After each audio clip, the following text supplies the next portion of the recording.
Hey, yo, what is up, my faux shizzlers? It's your boy, FizzleTheHizzle, aka Ben here. Bringing you guys the Week 1 team builder of the WPL, the Western Pokemon League. And we're going against my man Sohan, OP Jellicent, and the Toronto Leaf Storms. I almost said Leaf Storms. Dude, I'm excited to battle my man Sohan. He's a great friend of mine, and he's also a really solid content creator. So go check him out if you haven't already. And if you haven't already, what are you doing with your life?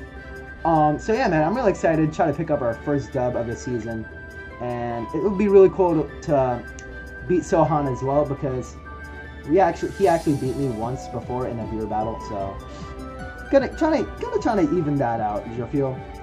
So yeah, man, show some love on the like button down below, and hit that subscribe button if you are new, and let's pick up our first dub of the season. Let's jump right into his team, man. First off, he has Zygarde. D-dancing, sub D-dance is really scary. It can 1,000 arrows, stuff, outrage, stuff like that. It's very bulky. He doesn't have veil offense, so we're lucky on that in that respect. Ray Nicholas is super scary. It hits so hard, especially with like Life Orb Magic Guard with its ability. That can be super scary. It can set up its own Trick Room and like Side Shock things. Next up, he has his Cobalion, which is a Z user. Very good defensive pivot, gets rocks, volt switches around. Can Swords Dance or Calm Mind up and hit hard with its dual stabs. And it's relatively fast for something with that bulk. Next up, he has Tentacruel, a T-Spiker, can Rapid Spin as well. Doesn't have the best recovery and is pretty bulky on the especially defensive end. Can Scald things as well. Next up, he has a Volley, garbage mon in my opinion. He can beat any type he wants. It parting shots around, defogs. With it, multi-attack, it hits whatever his memory is. Next up, we have Magmortar. Hits very hard with its Fire Stab with like Fire Blast, Aura Sphere, Thunderbolt, stuff like that. It can run AV sets as well. Mega Dynasty, shout out to the AAPL, love this thing along with Magmortar. They did a lot of work this season. Magmortar not so much, but it's all good. It did what it needed to do. Dynasty here, hits very hard on both sides. 110 base speed is nothing to laugh about. If it sets up a Rock Polish or a Calm Mind, it could very well be GG.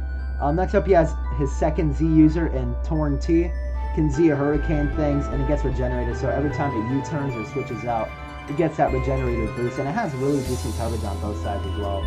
Raikou, a very fast Volt Switcher Thunderbolter. It's basically above Jolteon. It has limited coverage similar to Jolteon, so we can take advantage of that easily. Next up, we have his Kofag. Shout out to ABL again. It's so bulky on the physically defensive end, and it's pretty bulky on the special defensive end, but its HP is kind of lackluster. This is Super Z user, so he could potentially carry like Z Memento or something like that, and it can T-Spike, it can Hex stuff. Gorbis, I've seen Sohan's videos, man. He loves to use Shell Smash Gorbis, and I fully expect him, if he does bring it, to beat Shell Smash. With like White Herb or Focus Sash, Surf, stuff like that.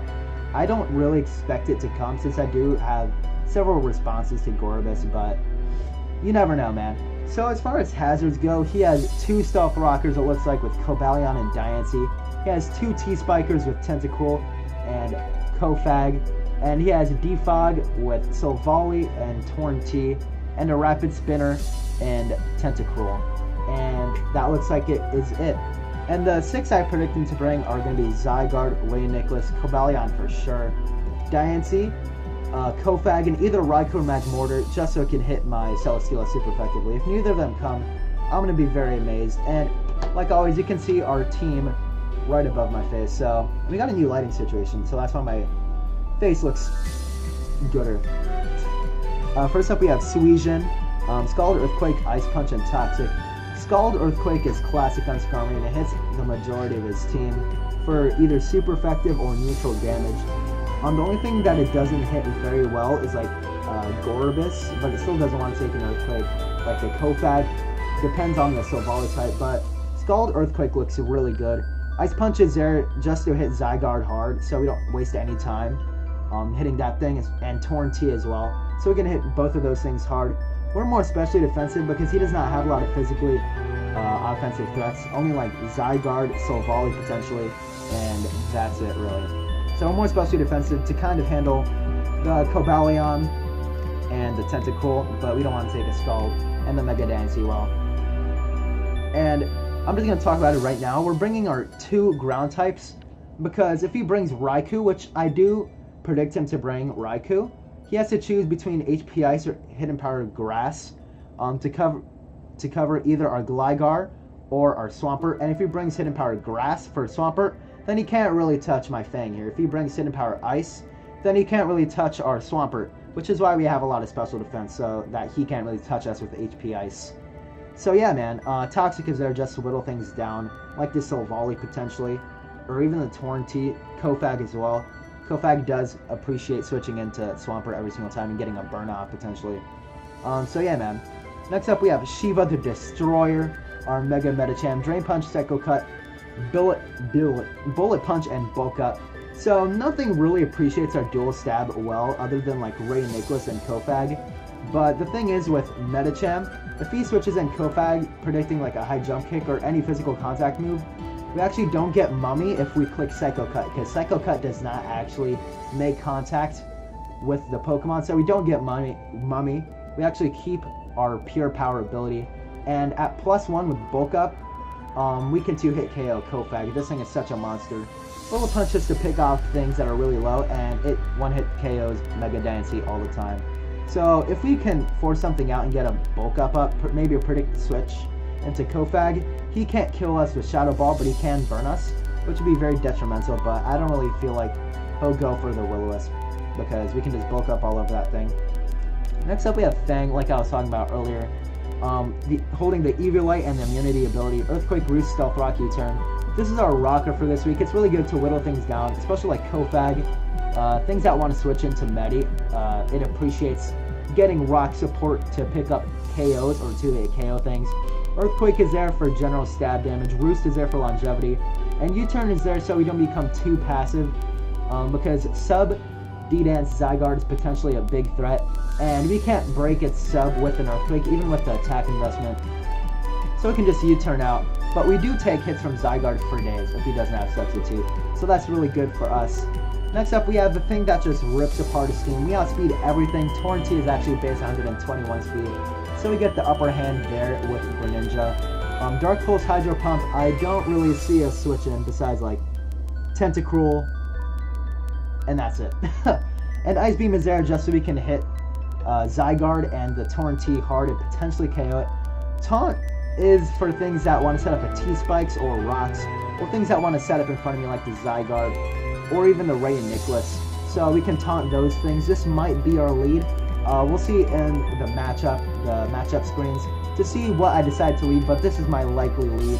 I might save it in the back because this is a really good way to revenge his team other than our Cryogonal. So this thing rips apart his team. It's a really good wall breaker and breaks down his defensive core for Shiva, because the things that do resist Shiva are Ray and Nicholas and Kofag, and they just get blown back by Dark Pulse and Hydro Pump anyway.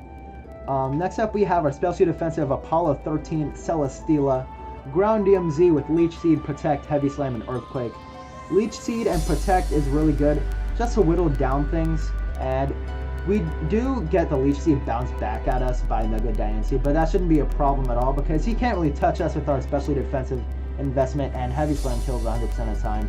Protect is there just if he has a Z move or something, and the Z Earthquake hits a lot of his team. It hits Cobalion for big damage, Tentacruel, Magmortar, Mega Diancie, which we're going to kill with Heavy Slam anyways, Raikou even, and in general, Z Earthquake hits pretty hard against a team.